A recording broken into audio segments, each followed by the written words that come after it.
Des entrées et sorties d'école sous la vigilance des policiers. C'est désormais le quotidien de ces enfants scolarisés dans une école maternelle et primaire située juste en face d'un point de deal de la cité de la Caillole. Les traces d'impact de balles sur la grille d'enceinte sont encore là pour rappeler que l'été fut meurtrier. 4 fusillades, 2 morts et 3 blessés. Ma grande, elle a vu le jeune descendre et dans la minute, il s'est fait tirer dessus. Donc vraiment, elle est dans un stress permanent, quoi. Et là, de voir ces forces de police, ça la rassure un petit peu? Et vous aussi? Oui, quand même.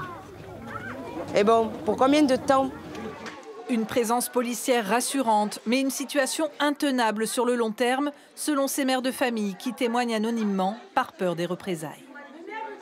C'est pesant, c'est fatigant, c'est psychologiquement stressant. Tous les jours voir ça, c'est pas normal. On ne peut pas vivre dans ces conditions-là, c'est pas possible. De retrouver des douilles dans la récréation avec des enfants au milieu, c'est pas normal. C'est pas possible. On ne peut pas vivre comme ça. On rentre à la maison, on se dit qu'est-ce qui se passe à l'école.